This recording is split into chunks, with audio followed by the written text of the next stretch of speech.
Hi, what's up, y'all? It's Poppin' was cracking this D Boss Rex visited by Maddie Balls. It's titled The Most Intense Arguments in Breakfast Club History. Oh, my history. Okay, let's see what's on here. Let's watch.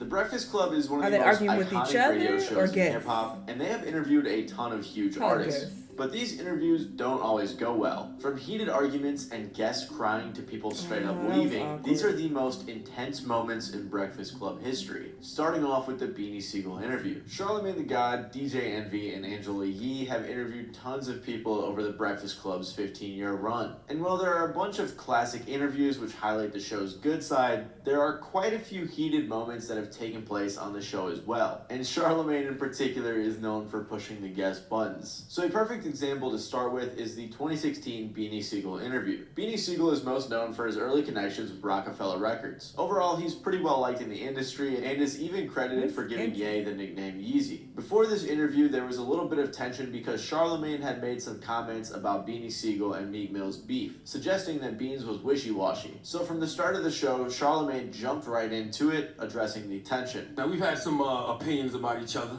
over the past month or so. I heard you on Tax Podcast. Yeah. And then, you know, I was questioning you with your diss records, man. You sound like a hater lately, man. Hater? Yeah. How you say that? Because I feel like, you know, you put out 2 diss records, but then you was in the studio with me like 8 days prior to the first diss record. And I'm like, if anybody else did that, I think you'd be saying that was a sucker move. I don't think you qualified to even say I sound like a hater because you don't know the particulars. So how you qualified to say I'm a hater? Hate on what? Well, why? I'm just telling you. But why do you say I'm a hater? Because, you know, everything is that used to be me and I used to be in that position. When did you ever hear me say that? Real quick, you might have noticed the pissed off meter they had in the corner. And the floating head is Fredro Starr from Onyx, who had one of the most heated Breakfast Club rants of all time. Why we got an issue? Because the way you brought up some shit on some slick shit, I ain't with all that, B. I'm a real nigga. Oh, you talking about the Yeah, I'm talking about with that. Alright, what you want me to do? You said it. I don't want nothing. I want you to do nothing, nigga. You gonna do what you gonna do. I mean, you said it. That niggas ain't playing my fucking record up here. I ain't heard of records. You don't need to, nigga. Why we got an issue, bro? Because you brought some shit up that I ain't like, nigga, and I don't like that, nigga. I ain't no bitch ass nigga. I ain't say you was, but you said it. Breakfast Club, nigga. Period. Alright, let's get on with the interview. I don't know what you want me to do. You can't do nothing, nigga. You can't do nothing, nigga. That's what I'm saying, nigga. You can't do nothing, big man. You can't do nothing, nigga. I know it's so fucking good, nigga. I ain't here for that. Playing the garbage, nigga. So it's still pretty funny that they referenced that. Charlamagne kept asking questions that upset Beans, which created this very obvious and almost cringy tension throughout the entire interview. Charlamagne kept pressing Beans about his beef with Meek Mill. To fill you all in, basically Meek and Beanie were cool for quite a while, as both rappers are from Philly. But then, all of a sudden, after some bubbling rumors of beef, Beanie Sigel took aim at Meek Mill on a podcast. Then Meek posted some text that made it seem like they were cool literally a week before Beans took aim at him. So Charlamagne is saying that it seems like he's just wishy-washy, switching up on his friends, which clearly upset Beans. But you don't think Beans after a while starts to look like your MO, like when something don't go Beans' way, Beans gets upset? Because how do you keep harping on that? Didn't we just answer that? Whether it was with Hov or like now with me. That's personal, dog. That was personal. I explained that already. He put the call in, I was there, strapped tooth to nail, ready to bust ass about them. Because he a part of our family. You understand what I'm saying? Now, for people that don't know. How you don't understand? Because, you know why? Because you not from that cloth. Oh. Well, that's cool. I don't get it. You not. That's why you don't understand that. Life's too short to be wasting your time with suckers or people you think is suckers. Okay, so why I'm here then? I think you're a sucker. Oh. So I should be out, right? Yeah, I guess. Yeah, I wouldn't. I mean, that's me personally. I wouldn't sit and have a conversation with a sucker. Yeah, you'll sit here and you'll bash a little girl, Lil Mama, until she cry. That's what you do. Coward. You're talking to each other now. I tell you, I think you're a hypocrite. You can think what you want. And I think you be coming off as a hater sometimes. It got to the point where Beans would low-key threaten Charlamagne, saying no one would dare square up with him. But of course that wouldn't stop Charlamagne the God from pushing his buttons over and over again, right up until the end of the interview. Well, I know I'm not qualified to speak on this, but you can understand how some people don't think what you're doing is all the way solid. You might not think that, but you're not qualified, dog. Yeah, that reminded me of Aaron the Plumber. You're not qualified. You don't come Is that from where he my got it world. from? You don't come from, you wouldn't understand my world. You don't come from my world. You don't know nothing about it. Nah, I don't. Yeah. Well, Stop shut running up. your fucking mouth. Stop running your fucking mouth. You shouldn't. It's dangerous. It's dangerous. No doubt. I'm here for it because Charlamagne be running his mouth constantly. He always talking shit about people. He always saying some slick shit. So yeah, I support that. Talking about somebody who went to war with police. It's dangerous. Attempted murders in the height of my career. It's dangerous. You don't know nothing about that, man. No. You sit up here, your job is to play game. Play with something safe, man. Don't play with me. It was clear that Beans was close to snapping throughout this entire interview, but he held it together for the whole time. He also dropped some classic lines like, play with something safe, don't play with me. And fans in the comments all generally supported Beans, saying it felt like Charlamagne was attacking him the entire time. So besides Charlamagne's comments before about Beans' beef with Meek, there wasn't really any notable beef between those two outside the interview. And afterwards, not much else happened besides DJ Envy and Angela Yee reflecting on the situation in an interview with Drink Champs. You thought Beans was gonna snuff Charlamagne like that? I didn't think he was gonna snuff Charlamagne, but I knew he was gonna have some words for him, and I knew it was gonna be tense.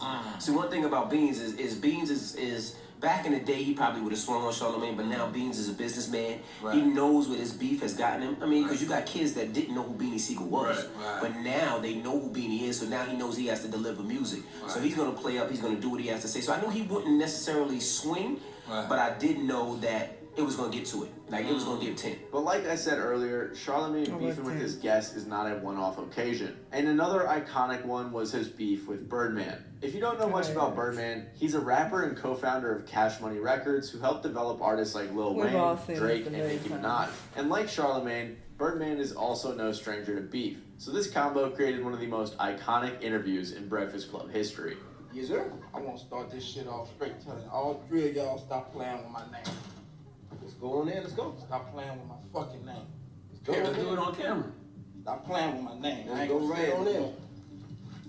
I ain't gonna say no more. Nigga, when my name come up, respect it. Let's go. Stop playing with my fucking name. All three of y'all. Stop playing with my name. Oh, true. I ain't gonna say it no more. I wanted to talk to you Why face Angela to face. Absolutely. You understand me?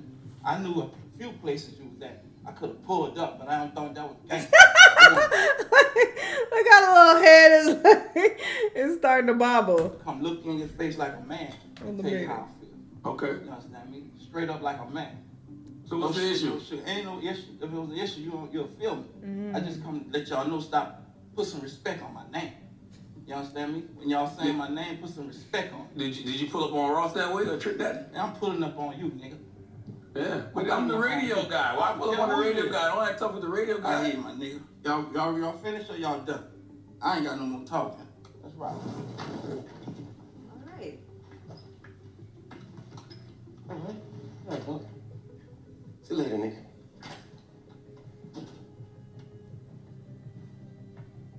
So awkward. Grand opening, grand closing.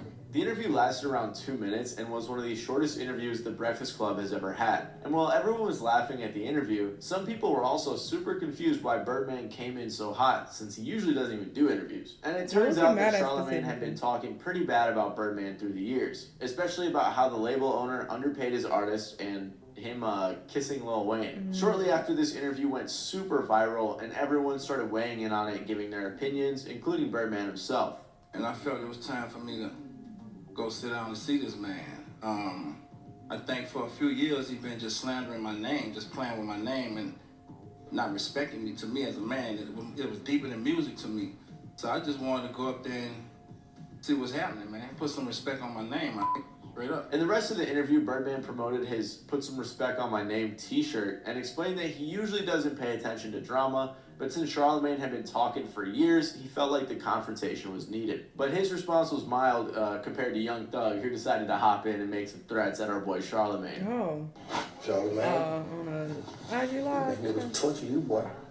Not torture you. Told you. Pussy, he'll make me beat the fuck out of you. Then Charlamagne gave his reaction with DJ Vlad, where he said before the interview he had never even met Birdman, so the beef didn't even feel real to him. Like I always tell people, I'm fully aware of the things that I've said, and the things that I've said is why would anybody ever sign to Birdman when it's a history of him not paying his artists? I mean, you've heard this since the Hot Boy days. And I mean, now, the man that he calls his son, Lil Wayne, the man he got tattooed on his chest, the man we've seen him kiss. You know, he's going through it with Birdman. You see him on stage saying F Cash Money, F the Birdman. Yeah. So it's like I've expressed that numerous amounts of times. And I'm the radio guy.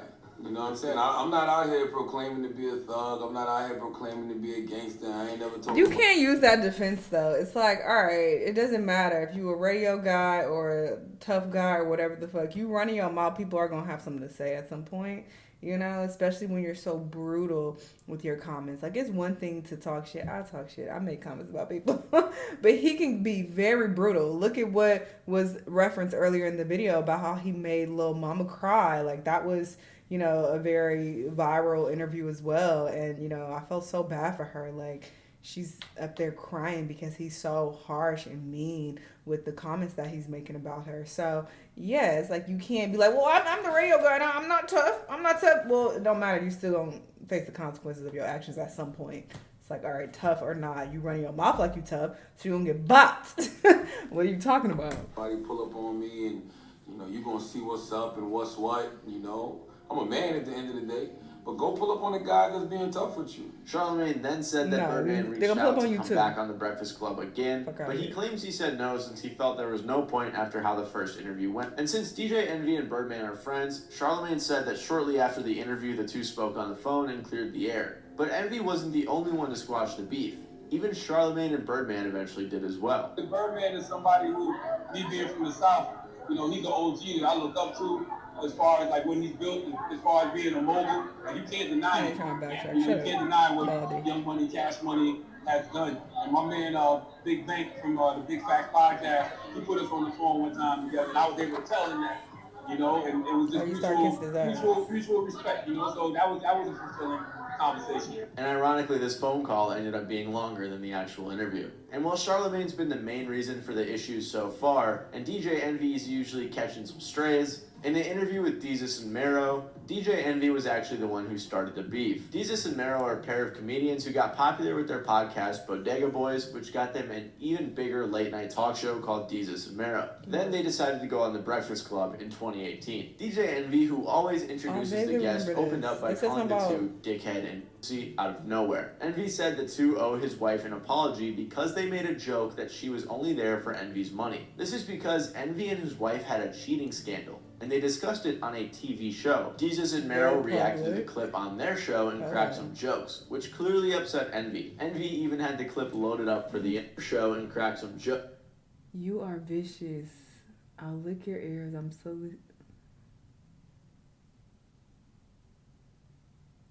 What? DJ Envy is saying you're vicious and somebody else is saying that they'll slide something in?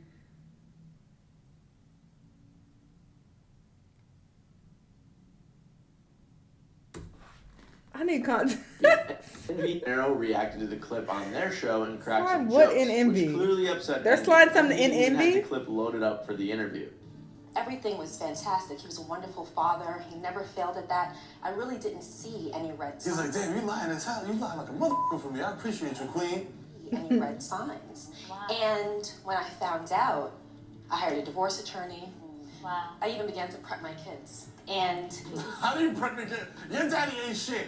Envy was ready to speak his piece. Talk to him. Envy. They did it with the echo shit too. Like, yo, I ain't really. The brothers can't do the same shit though. How y'all mad? And you know, like I was Rashawn at home, but in the streets I was DJ Envy. So it was two different people. And I didn't know DJ Envy. Right. And it was a situation. So you know them DJ Envy checks though? What? I don't know. You know them DJ Envy checks, so that's a little disrespectful, bro. That was a joke, Envy. For real? Joke when you talk about my wife. All right, I apologize then. They assured that it was just a joke and apologized, but Envy was still mad because the guys kept giving excuses for why the joke wasn't a big deal. But eventually the guys apologized even more and also shouted out the Birdman beef. Okay, cool. You established that. We understand. We're claro. Boom. Everything good? Everything's good. Sure y'all need 5 minutes, New York style? You know what I'm saying? We can go. I got my space on you. Nigga, this is misdirected anger. You mad at yourself because you Everybody cheated. shots fine. You Why good? tell you to do that? And then you went on a public platform to talk about it further. That's what I don't understand. People who get mad about shit like this. Like, you are putting out this information for other people to comment on, and then you get mad when people make jokes and comment on it. Nobody told y'all to go on that show and discuss your cheating scandal. What the fuck? You chose to put that out there. People gonna have something to say about it, and that's gonna include jokes. And now you want to get mad when your whole job is centered around you talking shit about other people who put their shit out there. It don't make no sense. Well, your name, you know what I'm saying? Goofy. So, Meryl, you going to therapy now, all right? Yeah. It's very important. It's very important. After a few more slight jokes that they made about Envy throughout the interview, They didn't even say Envy anything eventually harsh. got up and just left. By the way, man, I don't know what kind of Jamaican voodoo Jesus put on me back in the day. But Jesus was trying to get me out the paint with black women for a long time. Here we go. I'm telling you. All right, but it's you. You dig your own I grave. didn't do it. It's your own grave. Every day you dig your own grave. Like you can't. You just don't leave one alone, bro. Yo, every just one time. I mean, not for nothing. No, Why? we doing a 5-city tour. So I mean, be sure to check that out. We got Brooklyn, Bronx, Queens, Manhattan, Staten Island. Get to that. Hold on. Please put the camera on Envy's chair right now. That nigga is light skinned. You hear me? After this, Angela Yee explained that Envy takes things about his wife very seriously, Well, don't and put that it out joking there. about it will set him off. The guys were both pretty confused because they weren't sure what else to do besides apologize, which they did multiple times, and then they just continued joking by apologizing to Charlamagne, Angela Yee, the cameraman, pretty much everyone else in the studio, and plenty of other people. Overall, it was a really funny situation, and the comments were all clowning a ton on Envy, saying things like, Envy went to the bathroom to throw air punches in the mirror. Envy calls his wife like, hey honey, I did what you told me to do. Envy was one joke away from crying. Following this interview, Desus and Mero talked about the situation a little bit more on one of their episodes. This morning, DJ Envy got his light-skinned, dumb-souled feelings on the Breakfast Club. Wow.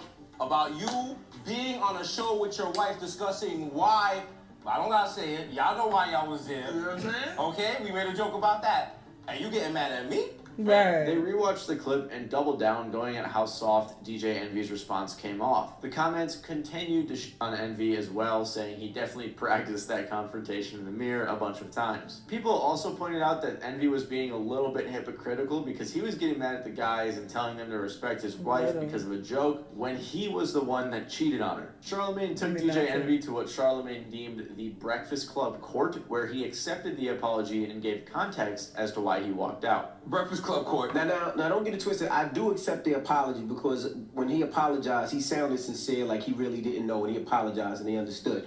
The reason I left the interview is because you're a jokester, you're a comedian. And why does it always come back to Charlamagne? And you make everything funny, and I was mad, and I didn't want that energy up here. So I said, I'm just gonna remove myself from the situation. If somebody falls on their face and busts their nose, you make a joke out of it. That's because I'm just trying to lighten the mood. No, you're not. You already hurt. So why continue to just add on to the pain? What's even funnier is that people called in after this and told Envy they just didn't agree with him. But in the end, it seems that the beef was squashed after Desus and Mero sent a lighthearted joke gift to Envy. Well, a year ago, DJ Envy walked out of our appearance on the Breakfast Club. And this week, to celebrate his walkout anniversary, we sent him a peace offering, and he loved it.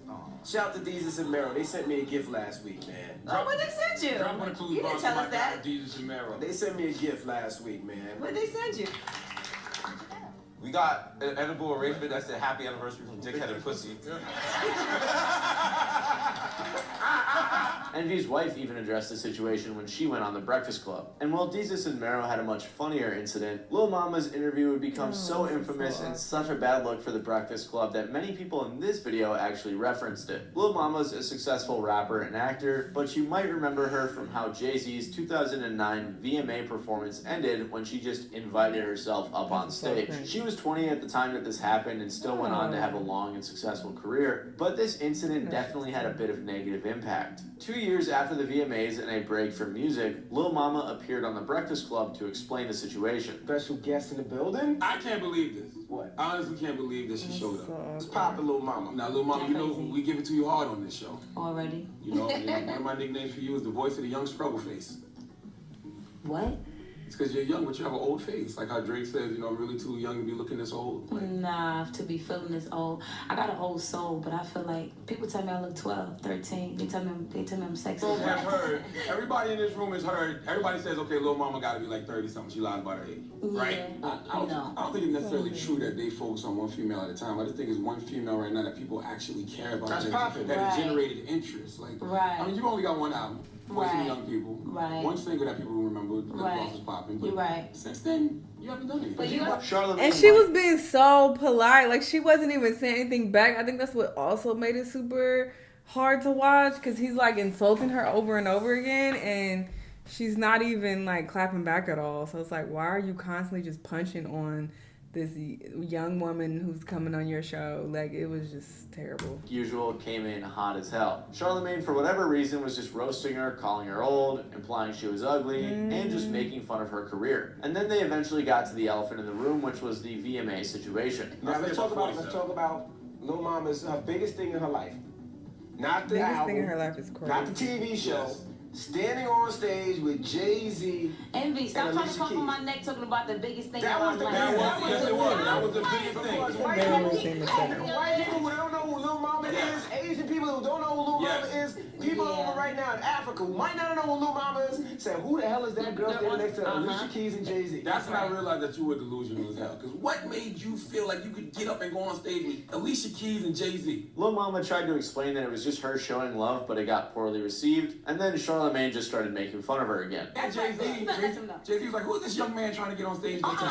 Yo, Charlamagne's son, his daughter, I just saw him, just beautiful. But anyway, I don't Are you high? And by this point, it seemed like she was getting tired of the comments. Lil Mama continued saying while she apologized, she doesn't regret it, and that many people in the industry supported her still, including Snoop. I'm like, Snoop gets high. Yeah, Snoop gets high. So he probably was just talking out his ass.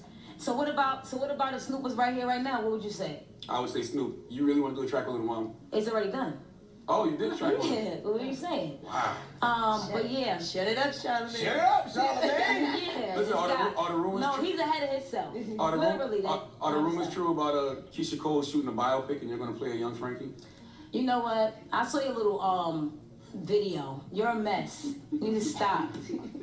You need to stop it. Charlamagne, of course, took issue with this. They took a call from quite a few Lil Mama fans who kept offering support, and right after this, Charlamagne went back in on her. He also said if your face was the Bible, it would be the Old Testament. I just thought that one was crazy. I had to tell you guys. And like I said, plenty of other people called in, and pretty much everyone was supporting her, which it seemed like bothered Charlamagne. He kept shit-talking her, and things were constantly tense. It started to seem like the interview was feeling a bit more friendly, like Lil Mama seemed cool with the jokes and would roast him back, but that didn't last too long. Then Angela Yee stepped in and asked Lil Mama a genuine question, and when she responded, things got serious. Because for me, Lil Mama, I feel like right now you're not focused on doing music. You said that you want to take a hiatus from music. You said that you want to move to... And Angela didn't even step in and try to defend her, being the only other woman on the show. Like, come on. Like, I feel like she just let them, like, say anything at times. And given that she was a young woman, I feel like that was a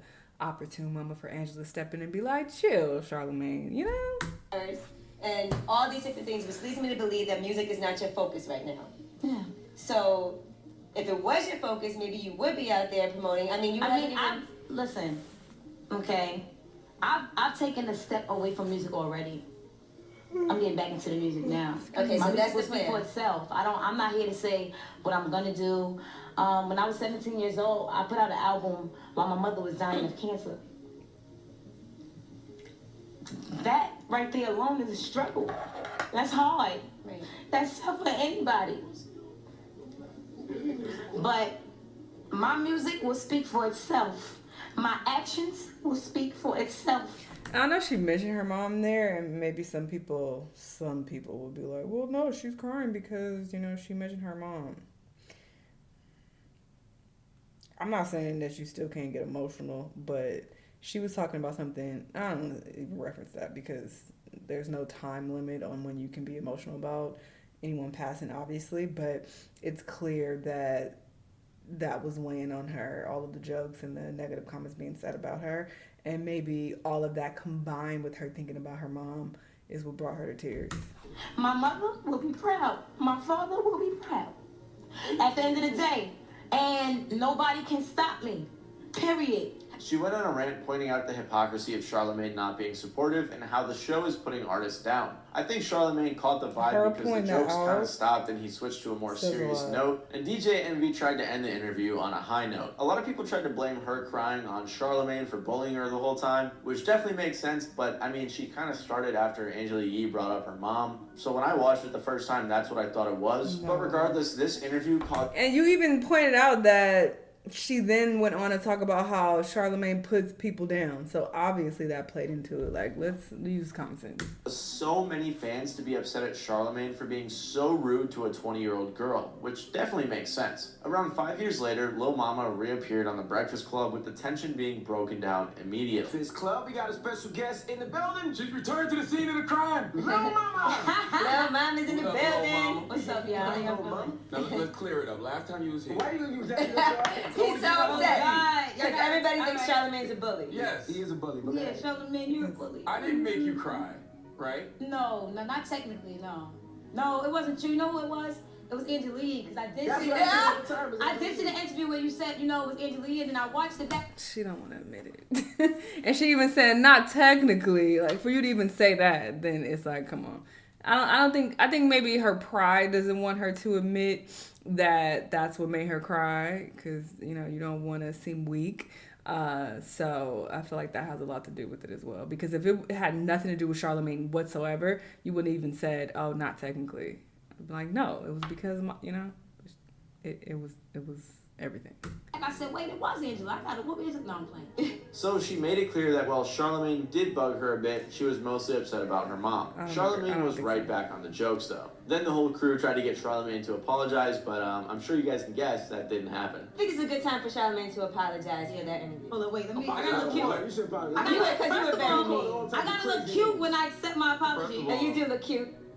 Not apologize. You got to. You should. Come on, Charlamagne. You were really mean. You know you went on Charlamagne. What ass? It was jokes. When Lil Mama doubled down on Charlamagne going too far, she did admit that some of the things he was criticizing about her was accurate. Overall, the episode went much better than the first, so you would think that him and Lil Mama were cool now. But years later on an interview Charlamagne had with Fat Joe, Lil Mama commented, at Charlamagne the God is a bitch-ass dude too. Why? Because when I reviewed tapes on how he tried to trick me, a black young successful woman from the bottom, out of my spot, he actually goes on the list with the cops, killers, feds, and other haters. Charlamagne never addressed this comment. And regardless, this interview went down as one of the worst interviews in Breakfast Club history. After you reviewed the tapes. Girl, you felt that in the moment. Now the truth comes out. You don't fuck with him. He was upset at all of the negative things he said about you. But yeah, these were definitely awkward and intense moments on The Breakfast Club for sure. Obviously, I already knew about a couple of these, but it was interesting getting all the details. Y'all let me know what y'all think, though. Let me know what other videos you want to watch, and I'll see you on the next one. Bye!